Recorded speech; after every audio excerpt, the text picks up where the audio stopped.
हे बघ, अपंग माणसं ही सर्वसामान्य शरीर असणाऱ्या, धडधाकट शरीर असणाऱ्या माणसांप्रमाणेच आहेत. त्यामुळे असूया, राग, हिंसा, प्रेम हे सगळं त्यांच्यात आहे. त्याच्यात त्या बायका जेव्हा पहिल्या रात्रीबद्दल बोलत होत्या तेव्हा बघ की मी त्याचा अनुभव कसा लिहिणार आहे.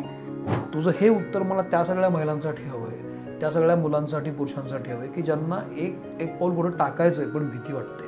त्या म्हणाल्या, अरे बापरे, म्हणजे तू पराकोटीचे अपंग आहेस आणि माझ्या पोटात जो खड्डा पडला, आई शपथ, बुटकी आली, बघितलीस का केवढं बुटकं आहे, बघितलीस का काय पोट बघितलीस का तिचं, असं. आणि बायकांचं चिडवण्याचं प्रमाण खूप मोठं आहे. तुझ्या आयुष्यातल्या अशा सिच्युएशन्स कुठल्या होत्या की ज्याच्यामध्ये तुला हे शहाणपण ॲड ऑन होत गेलं? चकित होणं, दचकणं हे फक्त एकदाच झालं पाहिजे, पुढच्या वेळी आपण शहाणच झालं पाहिजे.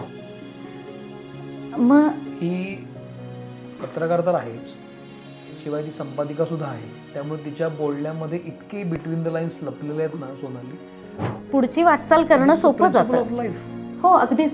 माझ्याकडे काय नाही आहे याच्यापेक्षा माझ्याकडे काय आहे हे जर मी बघायला लागलो तर माझा ग्लास जास्तच भरलेला असतो रितेपणापेक्षा. तुला मारामारी करायची, मी म्हटलं खरं तर करायची नाहीये, पण गरज पडली तर करता आली पाहिजे. आपल्याकडे दिव्यांग म्हणून लोक सोडून देत नाहीत, हे स्टेटमेंट आता तू केलं होतं यापूर्वी, तुला ते मान्य नाहीये? मला हा शब्द शिवीसारखाच वाटतो. का?